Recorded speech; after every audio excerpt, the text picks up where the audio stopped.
My name is Emily, and I'm 34 years old. I recently ended my marriage of 8 years, a significant chapter of my life. The grounds for our separation were indeed substantial, and here's the story. It all began when Edward and I met at a music concert. We were enjoying the night, lost in the rhythm and good spirits, and struck up a conversation that led to us exchanging contact information. After dating for 3 years, we felt ready to tie the knot here. Our marriage had its fair share of challenges, but we always found a way to work through them. We even managed to purchase a house together after 3 years. Although due to Edward's poor credit history, the mortgage indeed had to be solely under my name. Edward and I earned roughly the same, but Edward had a penchant for spending, often beyond his means. I spent an entire year monitoring his spending habits to help improve his credit rating. Despite these financial frictions, we maintained a stable relationship. However, my peace was disrupted when I received a notification about a credit card opening in my name, an event I hadn't initiated. Initially dismissing it as a scam, I didn't give it much thought until the warning resurfaced a couple of months later. This time, compelled by a persistent gut feeling that something was amiss, I decided to investigate. To my dismay, I discovered that my credit score had taken a hit. Coming from a family that placed a high value on financial literacy, maintaining a good credit score was something I took very seriously. The discovery of the credit discrepancy was a turning point in reassessing the trust and dynamics of our marriage. Growing up with a solid understanding of economics, thanks to my parents, I've always been adept at navigating various financial systems. This background taught me to manage my credit carefully, so witnessing my credit score suddenly plummet was alarming. I barely used my credit card, and when I did, I made sure to clear the balance within a few days. The decline in my score led me to wonder if I had mistakenly provided my card details on a questionable website or to someone untrustworthy, but nothing came to mind. Then a realization hit me. Lately, Edward had been acquiring quite a few upscale items, yet there hadn't been any increase in his salary, nor had he mentioned any additional incentives. This discrepancy made me suspect that he might be involved in the mishaps with my credit. Despite our mutual decision to maintain financial independence, only discussing our finances when it came to bonuses or overtime to manage shared expenses. Edward's recent purchases seemed out of place, and he hadn't mentioned having extra money. Determined to address the issue tactfully, I decided to inquire subtly about his spending. I commented on his new watch, asking, "That's a nice watch you've got there, Edward. Where did you get it from?" He replied somewhat defensively, "Just an impulse purchase," noticing the luxurious look of the watch. I probed further, "That looks quite expensive. Did you use your credit card for this impulse buy?" Edward's reaction was one of irritation. "Are you trying to monitor and control my spending?" "I thought we agreed not to interfere with each other's finances," he said. I reassured him I'm not trying to control anything. You know I'm cautious about spending money we don't have. I don't want us to face financial difficulties. Edward accused me of overstepping. "You're constantly looking over my finances. The one time I purchase without notifying you, it becomes a big deal," he argued. This exchange highlighted the growing financial distrust between us, hinting at deeper issues in our marriage. I never intended to control how Edward spent his money. My concern was purely about how his spending could impact us negatively. If his purchases hindered our ability to pay off our loans more quickly, then it was a concern. Edward accused me of overstepping simply because I had a background in finance, arguing that it didn't give me the right to manage everything. He claimed that my knowledge was the reason we were living comfortably on average salaries. Yet he wanted to drop the subject, exhausted by what he perceived as my judgmental attitude. Edward's defensiveness only deepened my suspicions that he was the reason my credit score had plummeted. After our conversation, he became distant and cold, hardly speaking to me. Whenever I tried to reconnect and discuss our issues, he shut down, labeling me as mean and controlling. This escalated to the point where he involved his mother, who bombarded me with messages accusing me of financially abusing her son, an entirely baseless claim. I had always been aware of Edward's poor financial habits. When we married, his credit score was abysmal due to impulse spending. Despite my efforts to educate him on responsible financial practices, it seemed he never fully grasped the consequences of his spending. This misunderstanding led him to view me as the antagonist, though all I wanted was to prevent the financial ruin I'd seen tearing apart the marriages of friends and family. Perhaps I was overly cautious, but given Edward's history, I felt my vigilance was justified. As the tension at home grew unbearable, I sought refuge at my best friend's house for a brief respite. I informed Edward, but he showed little reaction. Meanwhile, over 3 weeks after our argument, Edward continued to accumulate more luxurious items, strategically placing them around our home as if to provoke a reaction. This display only reinforced the growing rift between us, making our shared space increasingly stifling. As Edward continued to display his new purchases around the house, it wasn't these provocations that upset me, but the sharp decline in my credit score that truly infuriated me. Needing a break, I decided to visit my best friend, Catherine. It had been a while since we last caught up, and she greeted me with open arms. We went out for lunch, and it was over this meal that I finally opened up about the struggles at home. "So how are things with Edward?" Catherine asked, noticing my unease. "Not great, actually," I admitted. "He's been quite confrontational. He's not being physically aggressive, but he accuses me of financially abusing him." "What do you mean? Can you explain a bit more?" she probed. "Well, Edward's been splurging on luxury items like a new gaming set, fancy watches, and other gadgets. I'm pretty sure it's not the money he's spending." "Is someone lending him money?" Catherine wondered. "I don't know, but what I do know is that my credit score has plummeted because several credit cards have been opened in my name without my consent." "That sounds serious, Emily. Are you suggesting Edward might be behind this?" I hate to think it, but his defensive reaction when I casually asked him about his recent purchases was a red flag. I didn't even bring up the credit cards. "You need to gather some proof," Catherine advised. "I know, but it feels wrong to invade his privacy," I confessed. "At this point, who cares? He didn't consider your privacy or credit when he possibly took those actions," she pointed out pragmatically. "Let's go to your house tomorrow while Edward is at work. We'll look for any evidence, okay?" I agreed, though the thought made me uneasy. Look, Emily, fraud is fraud. As terrible as it may sound, if Edward is betraying your trust like this, you need to protect yourself, Catherine asserted. "You're right. I need to think about my well-being this time," I acknowledged, feeling a mix of relief and apprehension. Catherine and I spent the rest of the day binge-watching our favorite shows and making plans for the next day. We both took the day off work. Despite the nerves about what we might discover, I knew this was something I had to do, not just for my peace of mind, but for my financial security. I loved Edward dearly, but I also needed to safeguard my future, I thought, despite my deep affection for him. The following day, Catherine and I rose early, timing our departure to ensure Edward had left for work.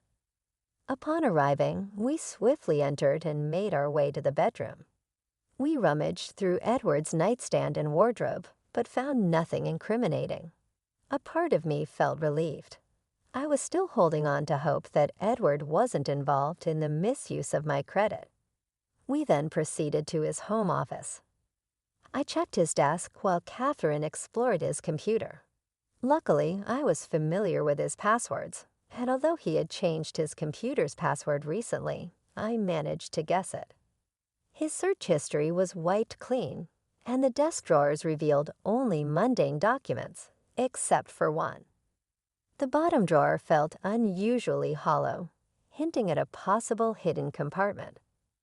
After some probing, Catherine and I discovered a false bottom in the drawer, revealing 2 credit cards issued in my name. I quickly took photos as evidence. The discovery ignited a fury within me.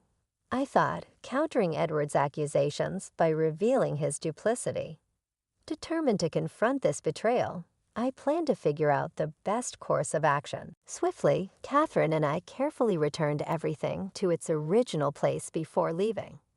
The drive back to her house was quiet, filled with mixed emotions of anger and hurt. Catherine checked on me frequently, offering her support. By the time we reached her place, I couldn't hold back my tears anymore. The sense of betrayal overwhelmed me. Seeking guidance, I decided to FaceTime my parents, who always knew how to handle difficult situations with their wide network of friends and connections. "Hey, sweetie, how are you?" "It's been a while," my mom greeted cheerfully. "Hi, Mom. Hi, Dad." "I'm doing okay, I guess," I managed to respond, trying to mask my turmoil. "You guess. What's going on?" My dad inquired, concerned. "What did he do?" "Do you need us to come down there?" My mom asked, ready to jump into action. "No, I want to handle this myself," I insisted, determined to confront the issue on my terms and teach Edward a lesson about trust and respect in our relationship. As I confided in my parents over the phone, the weight of the situation began to unfold. I just found out that Edward has been opening multiple credit cards in my name and maxed them out. I explained what. "Are you sure it was him?" they asked in shock. "Yeah, I wasn't certain until today." Catherine and I went back to my house after an argument with Edward, and I found the credit cards in his office. I said, the frustration evident in my voice, "That's identity theft, sweetie." "You need to report it," my mom insisted firmly. "It doesn't matter that he's your husband.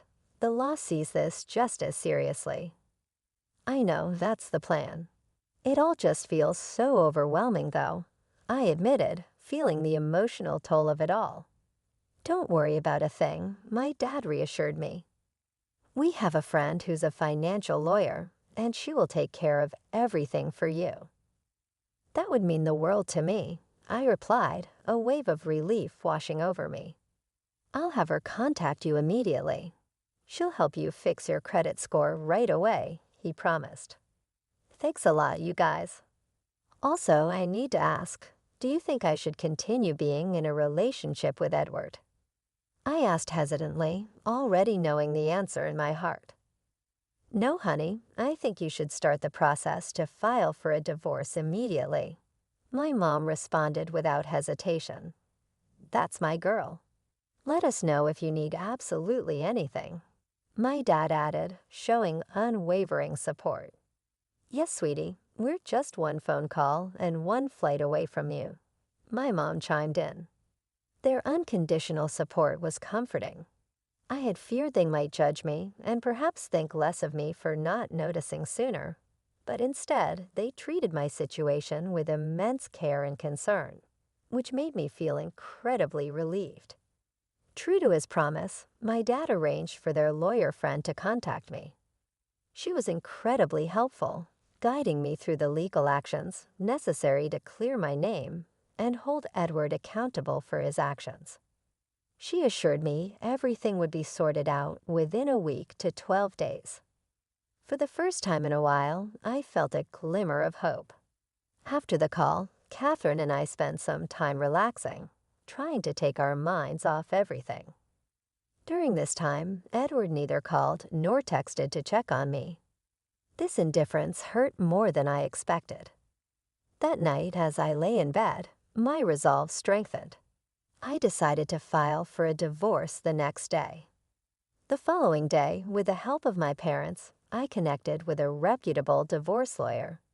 Despite my worries that Edward might contest the divorce, which seemed illogical given his actions, I started the filing process. My heart ached with the realization of the end of what I had once hoped would be a lifelong partnership. Returning home from Catherine felt inevitable.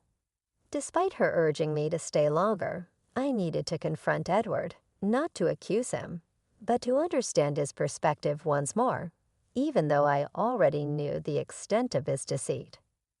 When I entered the living room, Edward was lounging on the couch, absorbed in the TV. He looked up, clearly surprised to see me. "Oh, wow, you're back early. Didn't want me around?" I sighed, weary from the events. "I didn't come back to fight, Edward. I just walked in. Can we have a calm conversation for once?" His response was defensive. "How can we not fight? Since you left, I haven't heard a single apology from you. Why should I apologize when you took everything the wrong way? I was just asking how you managed those purchases, which you took as a direct attack." Feeling the frustration build, I replied, "Edward, I've said it countless times. My questions were out of concern for our financial health. If you took that personally, I can't help your insecurities." "Well, fine, according to you, I can do no wrong," he retorted sarcastically. "I just wanted to talk things out properly. That's why I came back." "Can we discuss this without making me out to be the villain?" I asked, hoping for a breakthrough. "How can I not feel vilified when you constantly criticize my spending habits?" Edward argued. "You don't know how many things I've wanted to buy over the years, but didn't because I was too scared." "Edward, let me be clear," I said firmly. "I never stopped you from spending or splurging. My only condition was that major purchases should be infrequent, but smaller ones could happen anytime. I was only stricter when we were working on fixing your credit." "That's not true. You've been like this since the beginning," he accused. At that moment, I realized no amount of discussion could undo the misunderstanding and hurt between us. "Okay, well then I'm sorry if I ever made you feel constrained. That was never my intention," I offered, feeling the finality of our situation creeping in.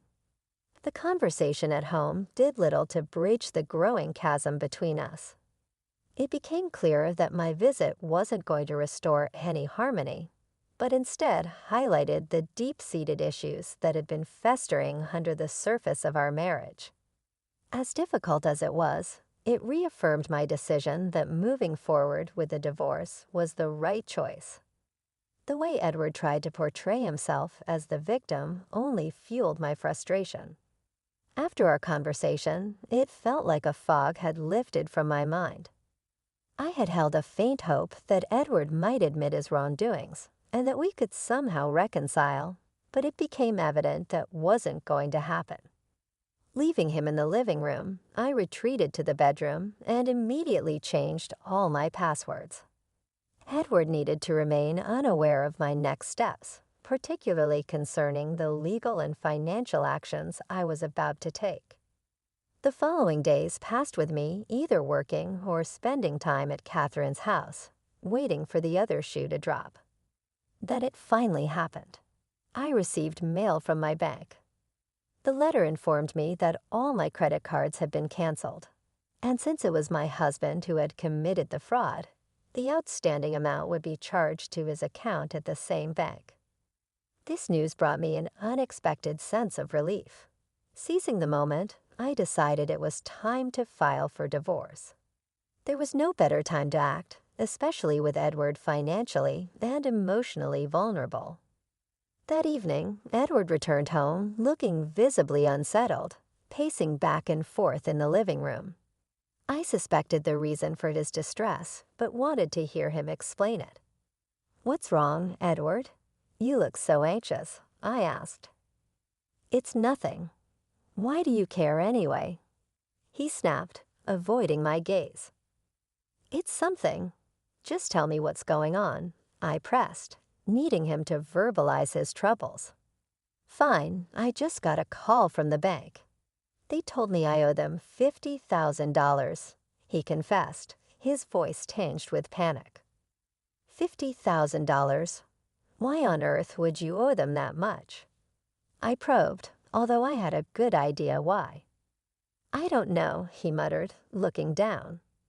Don't lie to me, Edward. Is this about all the new stuff you've been buying? But your credit card maxes out at $300,000. Did you take out another credit card? I demanded. Not really, he hesitated, then added, Look, I was angry at you, and with my life in general, so I did something stupid. The admission was both a confession and a capitulation. Edward's recklessness had caught up with him, and now faced with the repercussions, he was finally beginning to grasp the severity of his actions. This was the turning point I had been waiting for, a moment of clarity that confirmed my decision to move forward with the divorce was not only necessary but urgent. When Edward confessed to taking out credit cards in my name, I was clear and firm in my response. I reported you to the bank because what you did is a crime, Edward. It's called identity theft, I explained, seeing his confusion. You're fortunate that I only went this far and that the bank was lenient enough to transfer the debt to your account, I continued. Edward looked incredulous. You know I can't afford to pay that off. I was just starting to stabilize financially. You knew it was wrong to steal, yet you did it anyway. These are the consequences of your actions, I said firmly. You are a horrible person, he accused, his voice filled with desperation. No, Edward.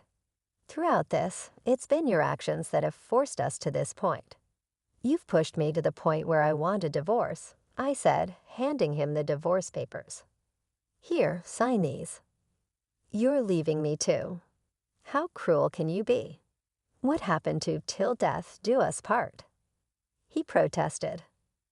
That vow was nullified the moment you chose to steal from me and manipulate my feelings, I countered. I want you out of the house within a month. After that confrontation, I left the house with my dignity intact, feeling relieved yet somber about the necessary end of our marriage. Edward tried to reach out several times, but I ignored all his calls and messages, choosing to stay with Catherine to avoid any further distress. Thankfully, Edward signed the divorce papers without causing further issues and moved out soon after. I later learned that Edward was couch surfing at friends' places because his damaged credit score prevented him from renting his apartment. Even his relationship with his mother deteriorated when she called to berate me for divorcing her son. At his lowest point, I calmly explained the situation, revealing the depth of Edward's deceit, which she had been unaware of. Understandably, she became furious with him and cut off communication. Now free from Edward's negativity, I feel a profound sense of relief and optimism about my future. Though I occasionally reminisce about the good times we shared, the overshadowing bad memories affirm my decision. I'm now ready to move on to bigger and better things, embracing a future filled with positivity and new beginnings. Cheers to turning a painful ending into a hopeful new chapter.